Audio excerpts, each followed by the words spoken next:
Now, there are four technologies that are coming together to cause this huge change in what it means to be human. And I call these the GRIN technologies for genetics, robotics, information, and nanotechnology. And they're all accelerating on their own curve. The G in the GRIN technologies, genetics, actually, what this is really about is manipulating and understanding cells at their very most basic levels. This is not just genomics, it's also figuring out how to make proteins work that allow you to start having human beings create any substance they want, inside their bodies in order to achieve whatever ends you might want.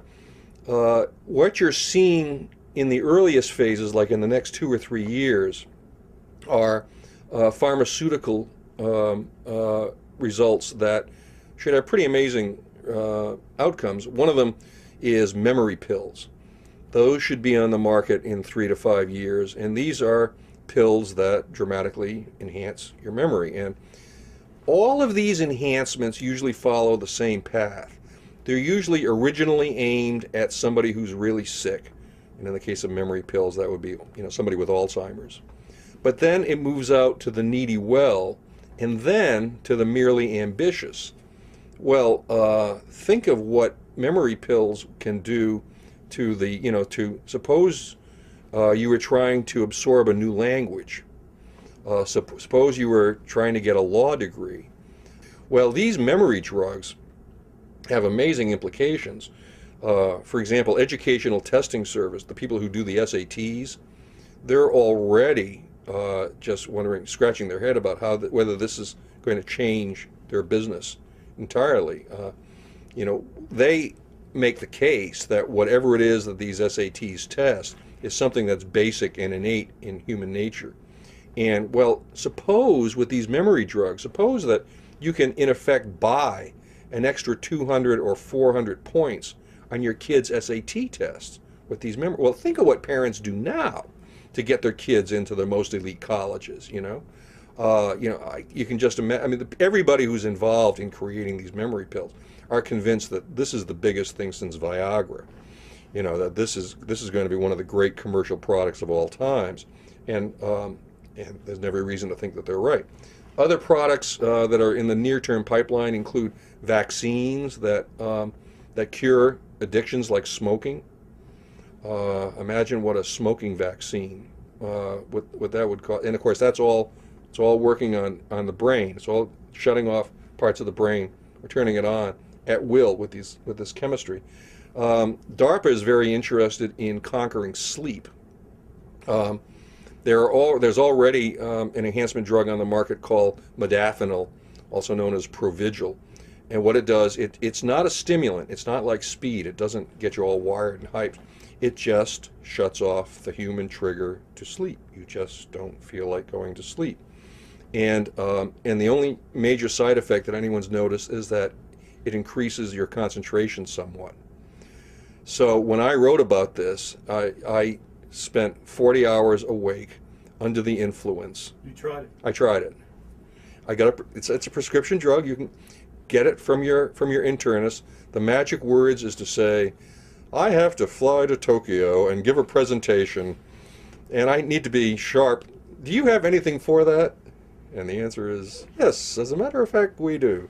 And the answer, well, anyway, so it's available on the market right now, and this is still the primitive stuff. And when I handed in my copy, my editor said, "Gee, this reads a lot cleaner than your stories usually do." So, enhancement or what? And that's just the first generation. The DARPA notes, for example, that whales and dolphins don't sleep the way we do. They can't. They're mammals. If they slept, they drown. So they've learned to turn on and turn off different parts of their brain to sleep a portion of the brain at the time. And DARPA says, wouldn't that be great if we could have that happen to our troops? And then what about hunger? A special forces troop goes through about 12,000 calories a day. It's like, Phelps's metabolism. Well, 12,000 calories, you can't eat that much. I mean, it's like 3 meals ready to eat and 48 power bars. you can't even carry that much. And so they're trying to figure out how to solve this, and they thought, well, suppose we just don't feed them at all for a week. You know, suppose they can just go without food. The way you do that is that we carry lots of energy around in our body all the time, and it's stored in our fat. And the trouble is that the mechanism to get at the fat energy is locked up because you normally can't access it unless you're starving. So they're saying, well, suppose we identified this mechanism and allowed it to trigger at will. And I'm writing this all down, and all of a sudden I realize that they're talking about triggering your ability to burn your fat at will.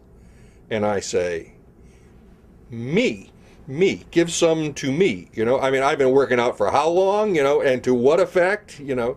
And when you say something like that, they kind of, at DARPA, they kind of smile this little smile, and they say, the civilian implications of this technology have not eluded us.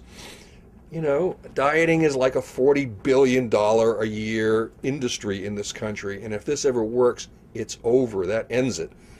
I was talking to a friend of mine who's a science and technology analyst who's very, very skeptical about all of these human enhancement technologies, and I'm finally telling her about this fat thing, and she says, "It does what?" And I tell her, "You can burn your fat at will." She says, "Okay, so I fry in hell for this. Sign me up."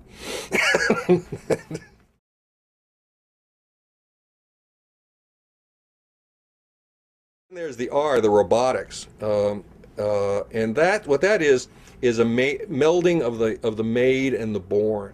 It's talking about getting machines and the living to work interchangeably, smart machines that do our bidding.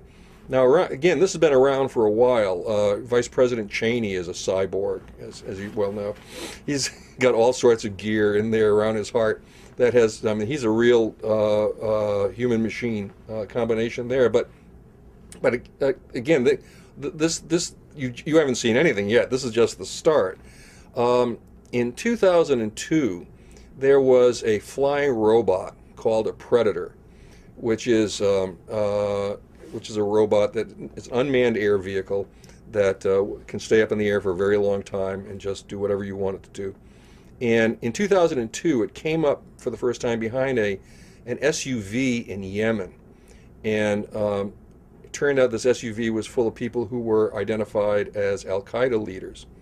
And this robot had Hellfire missiles under its wings, and it proceeded to fire one and leave this large smoking crater where the SUV had been. So this raises the question, was this the world's first robot to murder human beings? And now you can get into a debate about this. This Predator was not completely autonomous. There was a human in the loop, and you know, it made the decision to pull the trigger and all that jazz. So the question is, can you really consider this a robot? And reasonable people differ.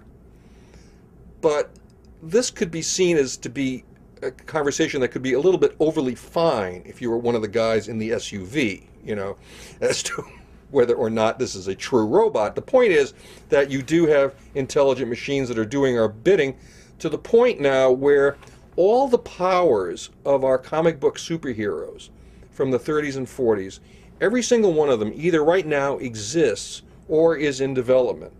For example, we just had a movie called Iron Man that came out in which you put on a suit and you end up with incredible strength. That exists. That's not, it's called an exoskeleton. And at the University of California at Berkeley, where they've developed one version of this, I jitterbugged in this suit. And what it's designed to do is to allow you to lift 180 pounds as if it was 4 pounds, and to walk all day with a 200-pound pack as if it were nothing. When I was there, I said, well, think of it as like a wearable robot suit. You kind of like put it on like a suit, and it senses the motions of your legs and your arms and your muscles, and it simply amplifies it so that you know, you can lift things that you would otherwise be impossible. And so I said, well, if this amplifies my legs, does this mean that I can leap over tall buildings with a single bound? And they said, sure. Landing, now that's a problem.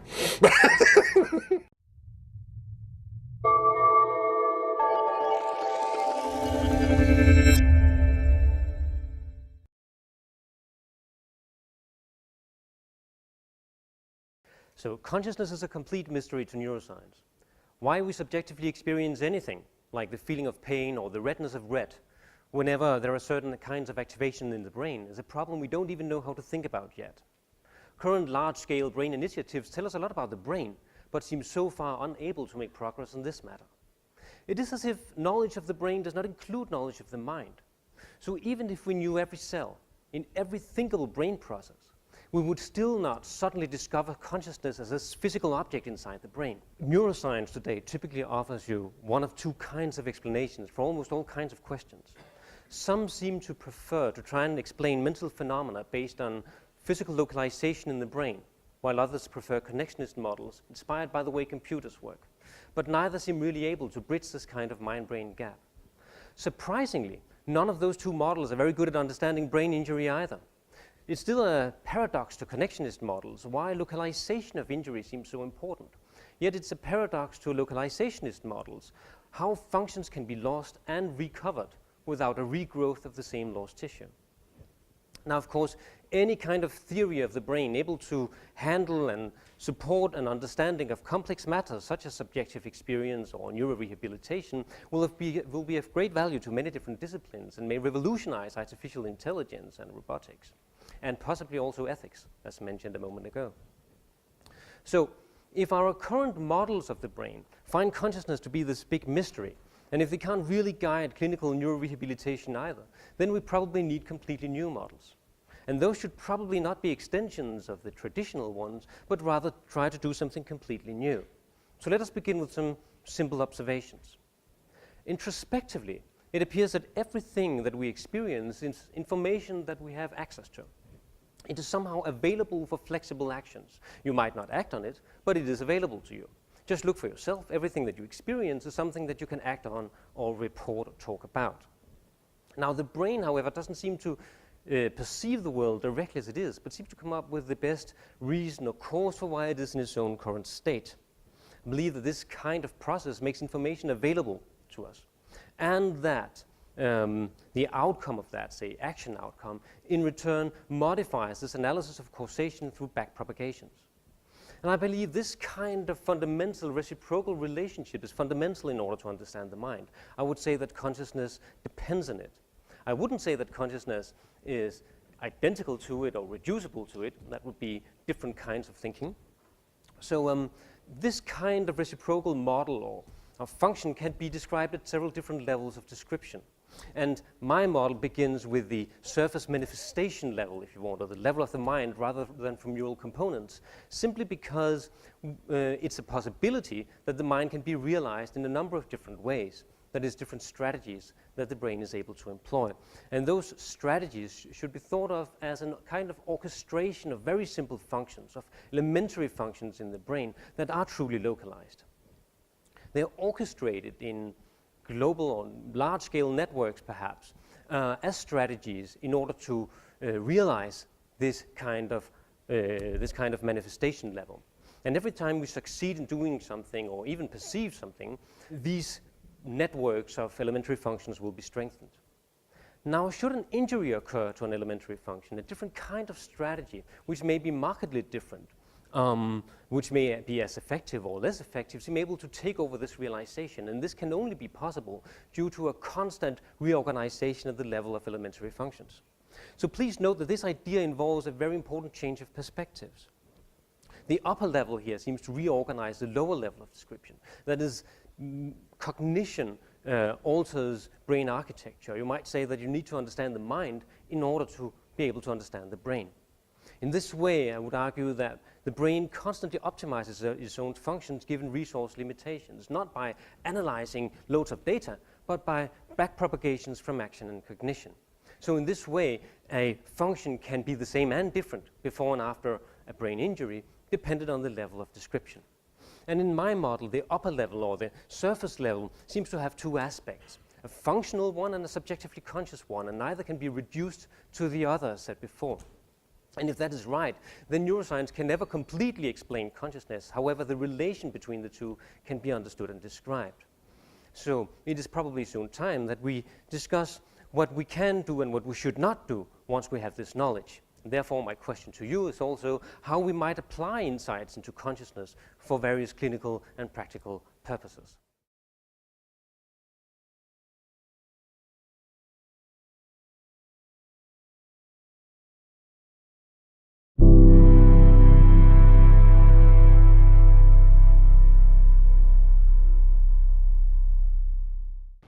Welcome to Critical Thought TV. I'm your host, Stuart Dambrot. Today we have Ben Goertzel, a cosmist and singularitarian. Also, among his many other affiliations, the CEO of both Novamente and BioMind, as well as the Chief Science Officer at Idea Holdings, as well as the Chairman of the Artificial General Intelligence Society and the OpenCog Foundation. Let's start off with what you're doing in robotics and virtual worlds.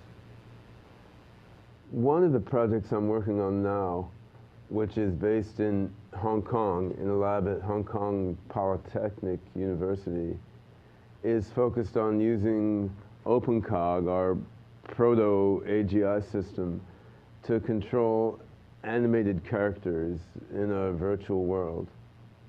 The reason we chose this isn't just because video games are fun.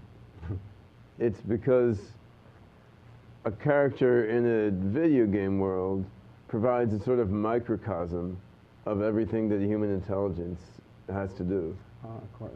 You have perception, you have action, you have language, you have socialization, you have to move around and find things. Pretty much everything that happens in the real world happens there, but in a simpler form. And there's also then, of course, I mean, I shouldn't say of course, but I saw because I'm asking, but there's also the opportunity to have our agency in terms of intention and goal setting within that space, rather than just being like in a first-person shooter game, reactive based on the appearance of an enemy or a ghoul or whatever it might be. That in fact there could be a part of the whole missed goal-seeking and planning aspect to the AGI entity within the virtual world, if I'm right about that. Yeah, absolutely. The AI in the virtual world has a collection of different goals which govern much of its behavior. Some of these are basic. Say if the AI is controlling a simulated robot, it wants to find batteries which give it electricity to keep going. It wants to feel safe that no one's going to steal its batteries. Some of the goals are more generic. It wants social interaction. It wants novelty. It wants to learn new things. This is important, right? Yeah. Yeah. So in order to pursue these goals, it goes around and figures out what to do in the world. So for example, if the AI character is walking down low on the ground and there's somewhere high up, if there's a battery up there, it may have a motivation to get up there. But also, if it's just never seen what's up there, its goal of experiencing novelty makes it think, well, maybe there's something up there I don't know about. What is it? I really want to know that. Then it tries to figure out how to get up there, and it can figure out how to cobble together objects that it can climb on to get up to the top and see that thing. Now, that example speaks to me very strongly about more human-like or human-analogous curiosity and intelligence and motivation and relations between the perceptual systems and the motor systems, because you have to see where you're going but plan how to get there in terms of actionable physicality and all the rest of that. That's very interesting to me. The other, in terms of finding batteries, I could imagine that would be something that could be very well defined in a certain way.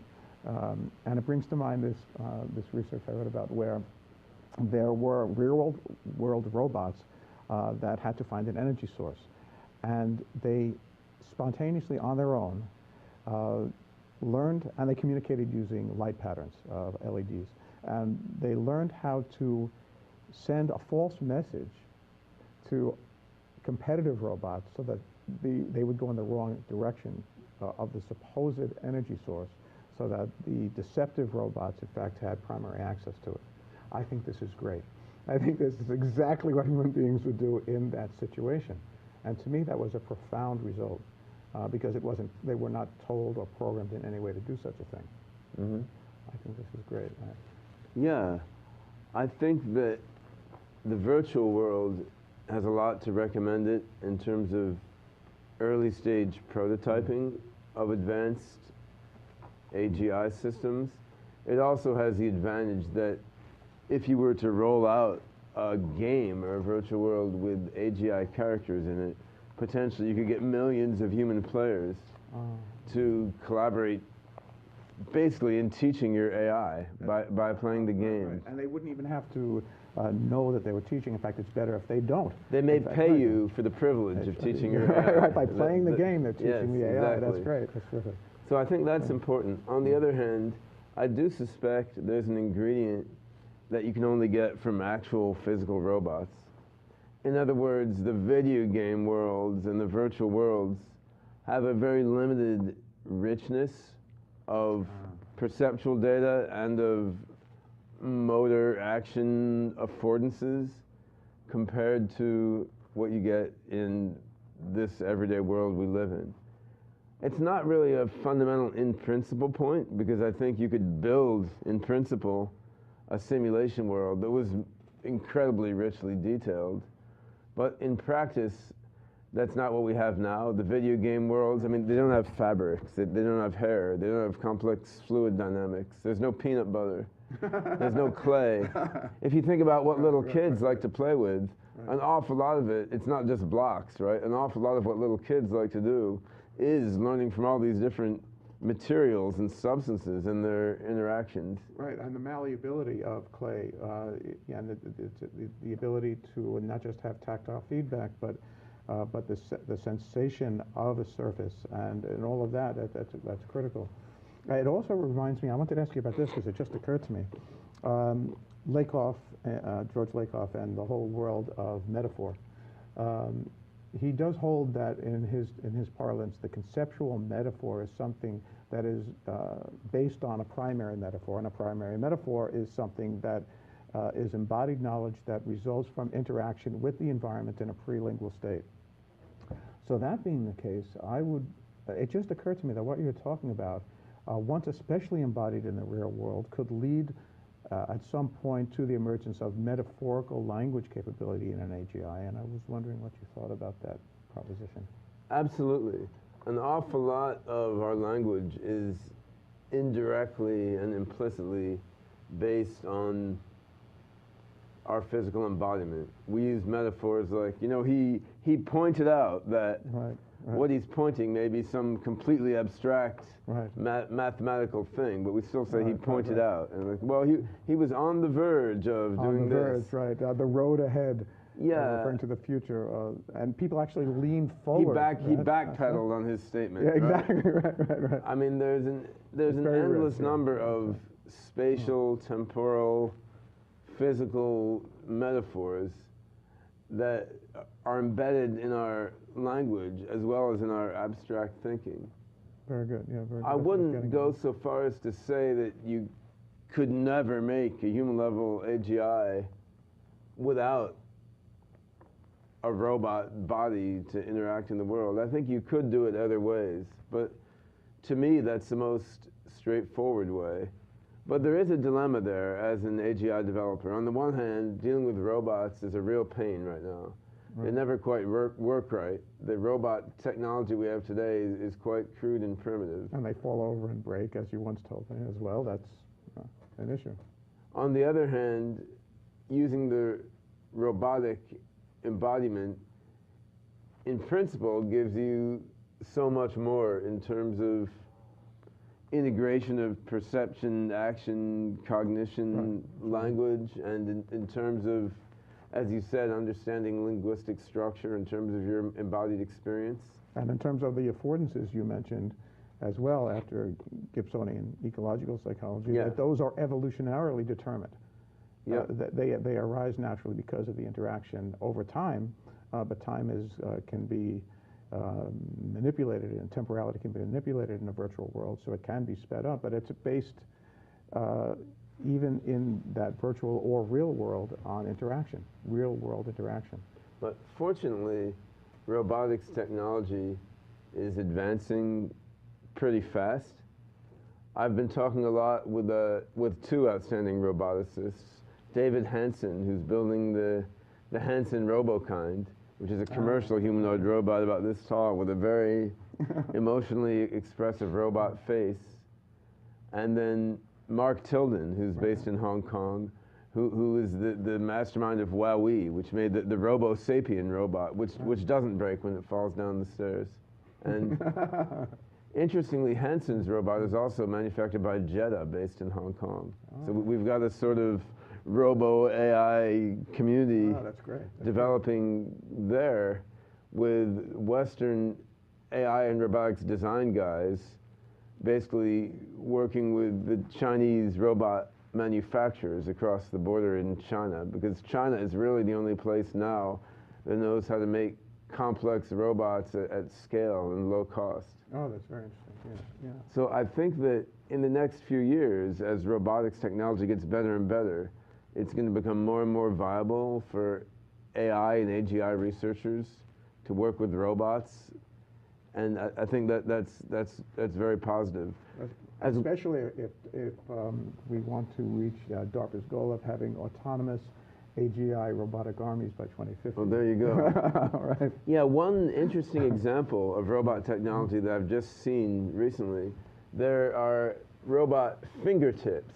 Quite right. That's manufactured by a company called SynTouch. Yes, they even have fingerprints yeah. that So allow them to pressure have minute sensitive. sensations. Yeah. They're pressure sensitive, temperature sensitive, and heat sensitive. And they're able to curl with much more degrees of freedom around movement sensitive. objects. So these fingertips can distinguish things based on touch as well as based on. And many times better than a human can in terms of In differentiating some cases, what the surface of that object. If you look is at a like. problem like picking up this cup, I mean, doing that by vision only is going to be pretty annoying, right? I would rather close my eyes and pick up the cup with touch only to do it by vision only. Right. But we really do it by a combination, and we do many things using that combination. And the synergy between vision and touch, I think, is cognitively important in terms of how we understand the world, because vision is sort of at a distance. It's almost a third-person view of things. Right, right. Touch is very intimate. I mean, that whatever you touch becomes almost like a part of you, very briefly. And audition is somewhere in the middle. We know we don't have to. We can hear from the sound that it's on the table surface.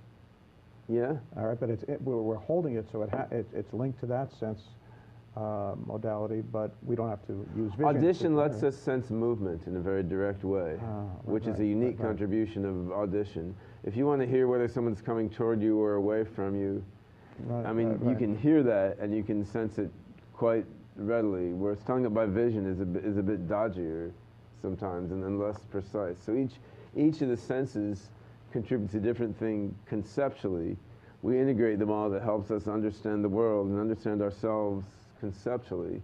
As robotics technology advances, we're getting further and further toward the point where AGI systems can build a similar conceptual understanding to what people have. And I think this understanding that you can build an AGI mind through its robot embodiment can be helpful for many AI tasks that wouldn't seem to rely on robotics.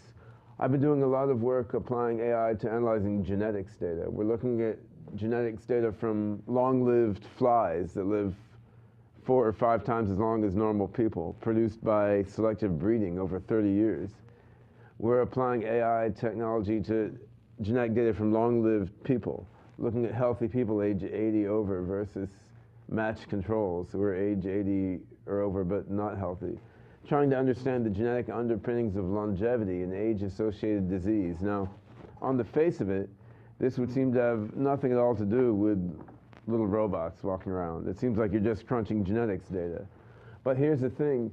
Most of the information you need to interpret the genetics data is in research papers. Now, how can the AI understand all these research papers? Well, the AI can understand these research papers if it could read.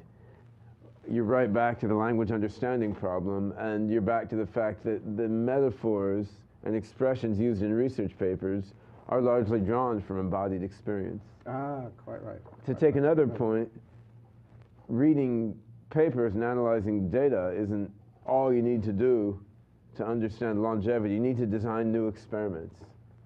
Right now, humans design experiments. AI is a tool that we help to analyze the data generated by the experiments. An AGI could design experiments. An AGI could design experiments, but the way that we design experiments, even if they're quite abstract experiments using sequencers and gene expression technology, the way we design biology experiments is heavily conditioned by what we do manipulating physical objects in the everyday world. Any preschool teacher will tell you that the kids are learning to be little scientists. They're learning to do experiments as they play with stuff. As you cook, you're learning to do experiments. The intuition that scientists have for how to design experiments partly comes from their abstract study of the scientific method, and partly comes from tinkering, from their everyday life experience fiddling with stuff. Robotic embodiment will not only help AIs learn to be better service robots or manufacturing robots, it will give AIs an intuition for how to fiddle around, tinker, and experiment with things, which will then help the AI to do better genetics experiments, design better biomedical experiments in general. Thank you so much. That's great stuff. Thank you very much.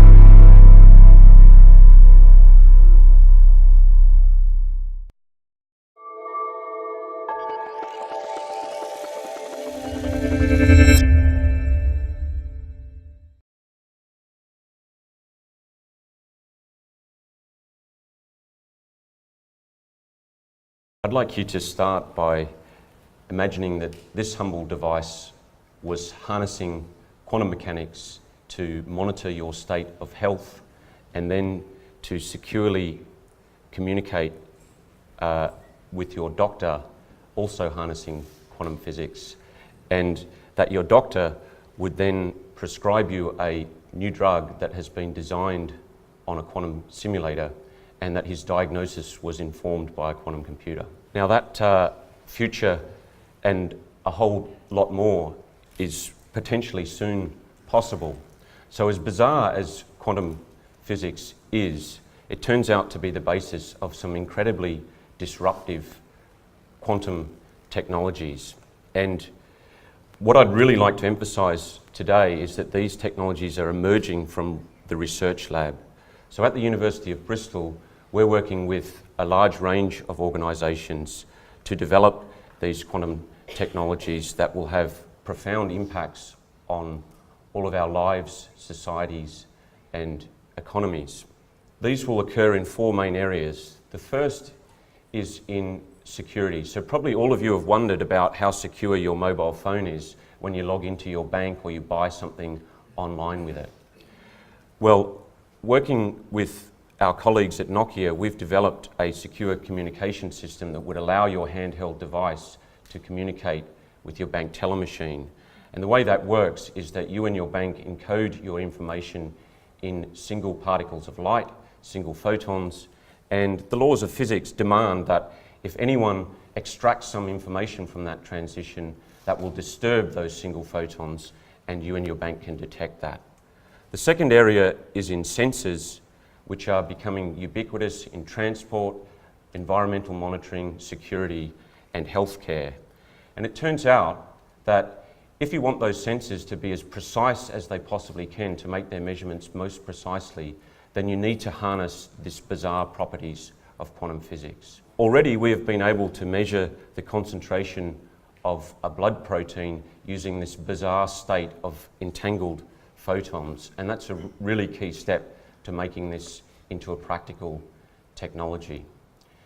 And so the third area is in designing new materials, new clean energy devices, and new pharmaceuticals. So probably many of you are aware that it takes of order $1 billion in 10 years to bring just a single new drug to market. And a big part of the reason for that is that it's impossible on a normal supercomputer to be able to simulate the molecules at the heart of that. So working with our colleagues at Harvard, we've developed a new, very efficient quantum algorithm for doing such a simulation, and we've been able to simulate the helium hydride molecule to within chemical precision. So that's the precision that you need if you're able to do something useful with that knowledge. And the final area is in quantum computers that offer exponentially greater power for some important tasks. For example, quantum machine learning would use artificial intelligence type approaches to address what would otherwise be impossibly large data sets. And this has applications across all sorts of things, ranging from email filters through to online shopping, face recognition, training driverless cars, and the list goes on. We've developed a technique at the University of Bristol for using photons in waveguides on a chip, and the important point here is that we're guiding those photons around in silicon waveguides on the nanometer scale, and this is precisely the same architecture that the conventional computer chip industry is using. So they have ambitions to replace all of the copper wires that we currently have in computer chips with these sort of photonic wires. Now, apparently Seymour Cray, when he was told that Apple had bought a Cray supercomputer to design the next Apple, said, "That's funny, I'm using an Apple to design the next Cray." And perhaps you would all like to think about how you might use a quantum computer to design the next Apple, to design some new medicine, etc. Now, the really good news here is that you can start trying your hand at this already. So, just last week, we've made one of these devices available online on the quantum cloud, and if you log into that email address there, you can start programming a small-scale photonic quantum processor. And I encourage you to have a look at doing that, and there's some tutorials along with it that should explain how you can go about doing that. So finally, I'd like to acknowledge the European Research Council who've made all of this possible and leave you with the message that quantum technologies are arriving now. And my question for you is, what would you like to use these technologies for? I really want to hear what your problems are, because that's my main reason for being at this forum here, is to find out, amongst all the applications that I've just touched on, and there are more, where do you see your business being affected? How would you like to apply these things? Thank you.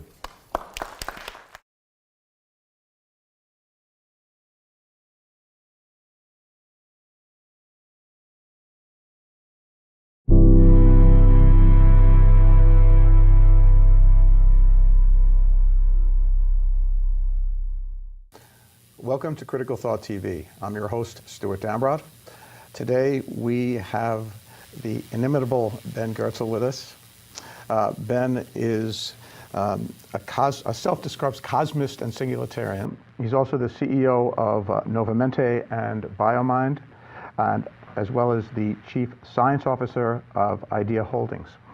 Among his other affiliations, he's the chairman of the Artificial General Intelligence Society, as well as the OpenCog Foundation. Welcome, and thank you so much for coming. Thanks for inviting me. It's really my pleasure, more than I could say. I thought perhaps that since the focus is going to be largely on artificial general intelligence, we'd best start with some terms, concepts in AGI, and perhaps even more importantly, what differentiates AI and AGI. I say that because even amongst practitioners, there's debate. There are some AI practitioners that say AGI is an unnecessary concept and acronym. So I'd like you to address that, because I disagree with that position. When the field of AI was founded in the late 1950s, it had a pretty ambitious scope. The idea they had then was to create computer programs and robots that could think as well as people, that could do everything that people can and more. Since that time, the field of AI has broadened a lot. One of the things that has been discovered since those early days is that you can write computer programs doing a lot of pretty intelligent things in a way that has nothing to do with human intelligence, and in a way that's very, very narrowly specialized. So for example, Deep Blue beat Garry Kasparov, the world chess champion at chess, but Deep Blue doesn't think about chess like people do. It thinks about it in a very narrow, focused way. Deep Blue can only play chess. It can't play any other game. It can't generalize from one domain to another. Since the field of AI has spread out so much to encompass all these very narrowly focused intelligent programs, doing things like playing games, driving cars, predicting the stock market, managing the supply chain, controlling military robots, it's become useful to specifically distinguish that part of AI that's really concerned with human level intelligence, or with general intelligence, with thinking like people do it, which is not just tied to one application area, but spans pretty much everything using the same methods. Humans can take something that we learned in one domain and transfer it to another domain. We can do this kind of lateral, creative, analogical thinking, which lets us cope with problems that didn't exist when we were born. More than that, it's also the case that we're driven to do that, which is another thing altogether. We're driven to extrapolate. We're driven to generalize. We're driven to find patterns between distal areas that then lead to something new and creative, like you were saying. So how can you draw? I would say one. Then I would ask if that is one differentiation between a true AGI and just say an expert system, or some of the other examples you were mentioning. I think there are 2 points in what you just said. One is that human beings are agents. They're not just problem-solving tools. So a human being controls a body in a world. It has certain goals which can shift as the human being develops over time. Some of them are built-in goals, wired in by evolution, getting sex, getting food, staying alive. Some of them are goals that we pick up culturally or create ourselves during our lives. But we are agents with certain goals, controlling a body in an environment, and that sets us apart from most of the AI programs out there that are pretty much tools used by some other agent to do something. Ah, I see. The other point that you raised has to do with what are the goals of human agents or AGI agents.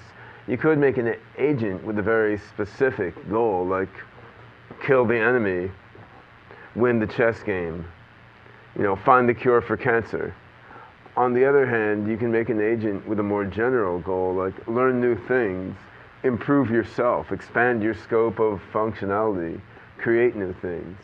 When you create an agent with open-ended goals like that, then you're creating something that can develop and go in all sorts of new directions over time.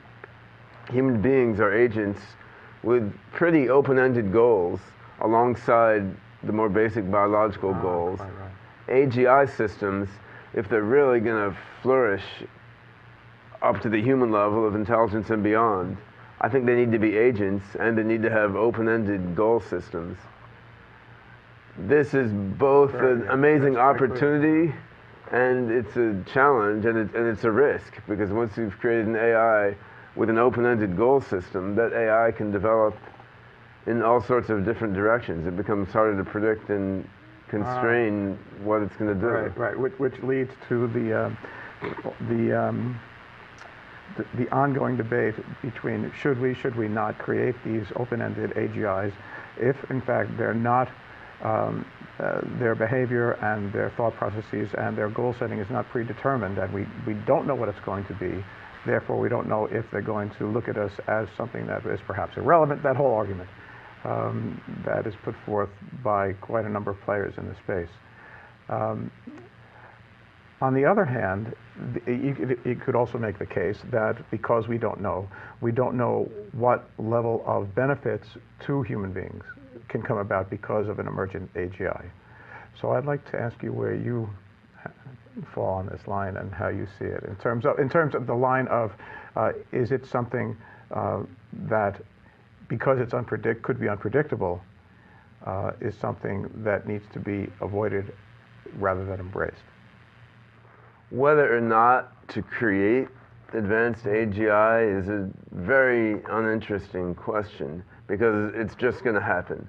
This is just the next stage in the development of complexity and intelligence and freedom in this corner of the universe. You know, we had the prebiotic soup, we had early stage one-celled life forms, we have multi-celled life forms, we have plants, we have animals, now we have humans that have developed culture and machines, and what's going to happen next is advanced engineered artificial general intelligences. The only thing that is going to stop it, potentially, the only thing that could stop it potentially would be if we blow ourselves up or annihilate ourselves with some other advanced technology. As a thought experiment, imagine what happens if President Obama decides, let's stop all AI development. Well, that doesn't stop the rest of the world, right? That just means that advanced AIs are going to be created in China or somewhere instead. Analogous to the Bush administration cutting funding for federal investigations into stem cells, for example. It went on elsewhere. What was interesting there is that it went on in New Jersey and California and various states that funded stem cell research with state funding. So if you look at the history of publications in stem cell research, there wasn't even a period where the U.S. fell behind, because the U.S. central government didn't even manage to impose that mandate. Right, because it was federal funding only. If you even take the next step, you can say, what if the U.S. government decided to outlaw AGI research, but allow narrow AI? So the government could say, well, we'll allow AI to kind of help us drive our car and do web search and help us blow up people, but help us predict the stock market, play games, but we're not going to allow an AI to become an AGI, become truly thoughtful and intelligent. The problem becomes, where do you draw the line? Let's say you have a home service robot. Everyone would buy a home service robot if it were available. If you could pay a couple $1,000 and get Rosie the robot to go around and clean up your house and walk your dog, everyone's going to do it. But then everyone wants their home service robot to be smarter and smarter. Until you get Millennium Man. Yeah, sure. Right. And if you're using narrow AI, statistical prediction methods to predict the stock market, who wouldn't want a slightly more intelligent thing with a little more general understanding to help them make more money on their portfolio, right? Right, quite right, yeah. There is a difference between narrow AI and AGI. However, the borderline, it's not easy to pin down from a legal point of view, because the AI research community, the AI research community can't even agree on which pieces of narrow AI are going to be critical components of AGI. Which pieces of AGI could be generalized into narrow AI, which pieces of narrow AI could be generalized into AGI. So how could the government ever put a dividing line? Moreover, you would think that, I mean, I may be wrong about this, so I'm asking, but a robust AGI system would have, just like we have low-level non-neocortical but encephalized functionality, you could see that an AGI perhaps would have narrow AGI as, say, embodied, if you will, embodied processes that would be narrowly focused. I think so. Yeah. In my own approach to AGI, which is the open source OpenCog architecture, we combine a number of different components together in a cognitive architecture. The overall architecture is modeled on human thought, but the individual components that we integrate together, each of these has some functionality on its own as a narrow AI system. For example, we have a component that we call MOSES, which is an acronym for something complicated, Meta Optimizing Semantic Evolutionary Search.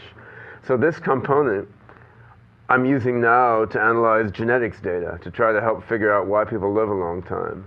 I'm using that component in a stock market analysis project. That component is being used to help a video game character figure out how to build things with blocks. But that same component plays a critical role in OpenCog's attempt to become an artificial general intelligence. Because it can apply whatever the algorithms Moses is using, I'm guessing at this, to itself. So it's a reflexive application of its own programmatical state in some ways, which is what we do when we reflect on our own thoughts. In a sense, we're applying how we use thinking to evaluate our own thinking process and look at our own thoughts using thoughts. So that's very interesting. So the point would be, if the U.S. were to outlaw AGI development, but they allowed development only of these components, then someone else can take our components and make an AGI from them, right? All right. Thank you so much.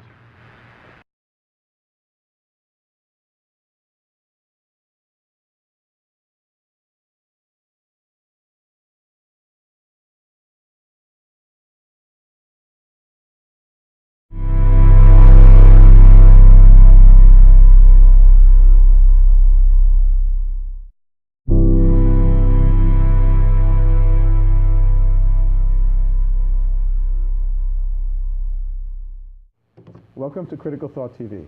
I'm your host, Stuart Dambrot. We're here with Ben Goertzel, a self-proclaimed cosmist and singularitarian, the CEO of Novamenti and BioMind, and the Chief Science Officer of Idea Holdings, as well as the Chairman of the Artificial General Intelligence Society and the OpenCog Foundation.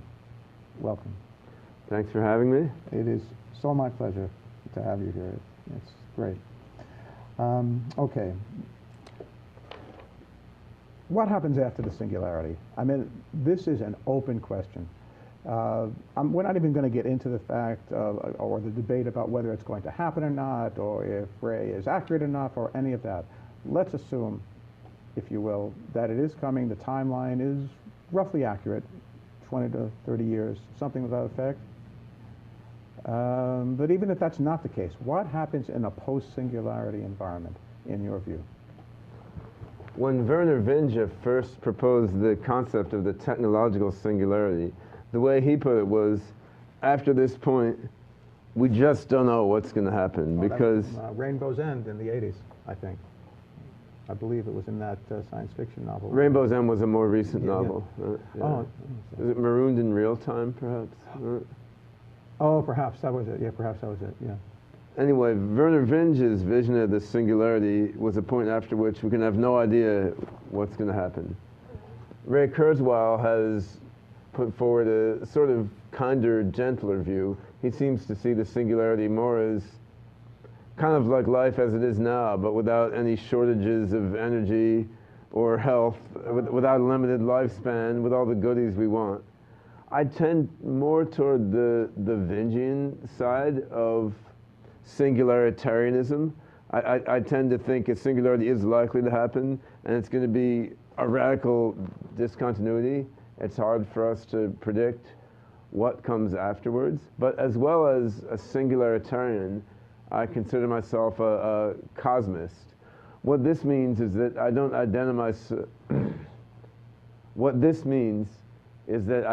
identify myself purely as a human being living in human society. I am that, and humanity is important to me, but I also envision myself as a sort of citizen of the universe, as a certain stage in the development of intelligence and life, going from long before humans and long into the future. I think human beings are important, but I think the whole intelligence of the universe is important, including radically transhuman things that may go far beyond anything we can understand now. It reminds me a little bit of Randall Kuhn's universal Darwinism, and looking very far down the road when he talks about substrate independence, but that could be not what you're going after at all, but it just reminded me of it. Universal Darwinism is one perspective, looking at the evolution of the universe as a sort of survival of the fittest, on and on, far beyond human beings. I'm not sure whether that's the best metaphor. Biological evolution may not be the best way to think about what happens after you have superhuman AIs that can reconfigure matter according to their will. Evolution is more about competing organisms struggling for resources in a sense, whereas once you have superhuman AGIs ruling the roost, the opportunity for them to exchange information between their own minds with each other may mean it's more like one big AGI mind rather than a bunch of independent entities competing with each other. In the case that it's more like one big cosmist, universal mind network, the whole way of thinking of Darwinian evolution may not be relevant. Ah, I see. I understand. One of the more interesting speculations about post-singularity intelligence was put forward by my friend John Smart. He wrote a paper called the transcension hypothesis. And this is kind of an interesting hypothesis. You have to follow the reasoning. We can already see in the recent evolution of technology that computer chips are getting smaller and smaller. Technology is being miniaturized, right? And nanotechnology is often seen as the ultimate extension of that. Actually, nanotech is for wimps. Femtotechnology is going to be much more interesting. That's building things out of elementary particles. Take neutrons, protons, gluons, intermediate vector bosons, build stuff besides boring old atoms, build new forms of degenerate matter out of these particles. Why would you want to do that? Well, the same reason that we have miniaturized electronics so far. Special relativity, Einstein's theory of special relativity, says information can't go faster than the speed of light. So if you want to be really, really smart, you want to get smaller and smaller so your components can communicate more rapidly among each other. But what's the ultimate extension of that? First of all, it's femtotechnology, building stuff out of particles. Secondly, it's an increasing density of your computing elements. You want to pack more and more particles closer and closer together in larger and larger bulk to get a very dense, massive computing core that can communicate among itself incredibly fast. That's how you want to go if you want to make something maximally intelligent, which is probably what a post-singularity mind is going to want to do. But what happens when you get something really, really big and really dense? It becomes a black hole. Yes, it does. This is one possibility. A post-singularity intelligence makes itself such a powerful computer, it becomes a black hole, shuts itself off from the rest of us. That's a very interesting potential solution to the Fermi paradox. Physicist Enrico Fermi's question, where are all the aliens out there? Why aren't they sending us radio messages? Well, the answer may be when an alien civilization reaches the level of technology that would enable it to send radio messages, within a couple hundred years after that, it reaches a singularity, it compresses itself and becomes a black hole. Goodbye. On the other hand, there's the possibility that different black holes may be connected by quantum wormholes. Or Einstein-Rosen bridges. Exactly. You may have various kinds of tunneling between black holes. In that case, what we could have in the universe is a bunch of black holes containing superhuman intelligences from species that have passed their singularities, connecting by quantum tunneling, Einstein messaging. It would be quantum tunneling, you know, which since entanglement and quantum tunneling are features of the quantum realm. Sure. And these black hole AGIs would be also quasi-particles in a sense, it's quantum gravity tunneling. Yes, yes. It's wormholes through space-time. There's also quantum theory involved. It's an interesting speculation. What it would mean is that there's this other aspect to the universe of compressed superintelligences living inside black holes, communicating through some kind of gravitational / quantum wormhole thingies, and then all of us idiots who haven't reached this singularity yet are out here in the rest of the universe. And we can presume that even a couple of months ago there were 3 separate research papers showing how it's possible using reversible algorithms to extend the life of coherence, so that the ability to avoid entanglement death. That's now. That's right now. If you're talking about femtotech, if you're talking about advanced AGIs that have figured out how to dispense with atoms and assemble elementary particles into new kinds of intelligent quark gluon plasma or whatnot, I would imagine that quantum coherence could be maintained over large, massive, complex objects in that kind of scenario, potentially even having the same degenerate matter tunneling through curved space-time, maintaining its quantum resonance between different black holes.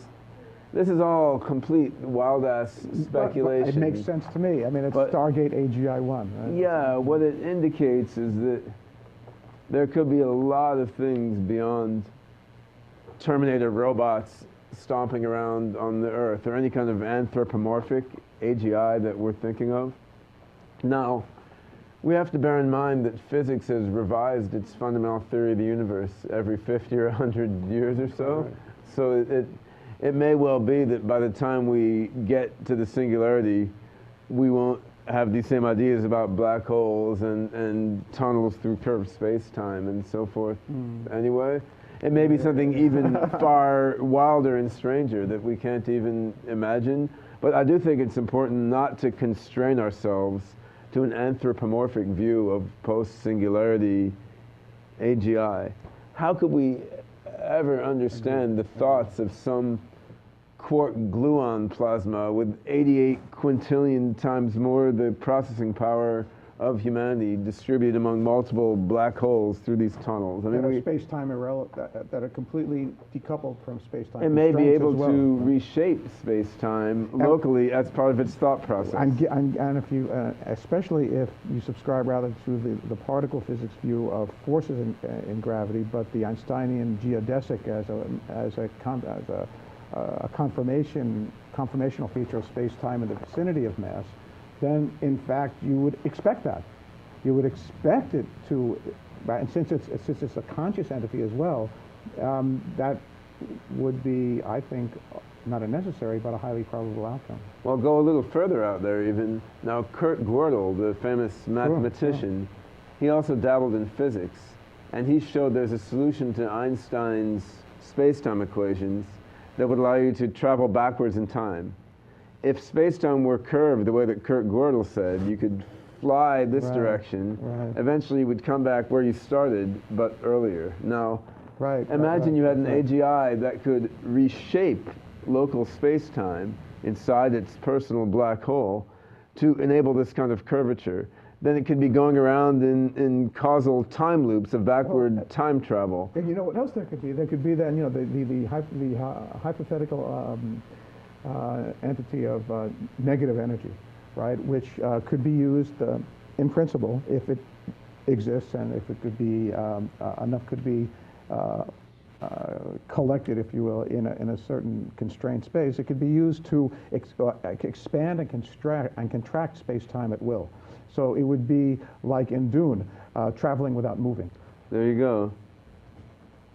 There's a lot of possibilities out there. My hope is that if there are human beings who post-singularity want to remain in the classic legacy human form with all this meat and hair and all these cognitive limitations, my hope is that these humans will be permitted to do so, just as we now have ants and bacteria swarming around the Earth. But for those humans who choose not to do that, for those humans who choose to upload their minds into computers, for those humans who choose to fuse with the machines, which are becoming more and more palpable possibilities as technology progresses. Actually, I just edited a special issue of a journal on mind uploading. It's the first journal issue on mind uploading with contributions by all these serious scientists. The Journal of Machine Consciousness. Randall has his paper that's right. So for those who embrace these concepts, want to upload their minds and fuse with AGIs, and progressively increase their intelligence far beyond the human level, we really can't see what the limit is now. The point of all these physics speculations is just the sky is not even the limit. It's, as Vinja thought, it's going to be far beyond what we can comprehend. Thank you so very much.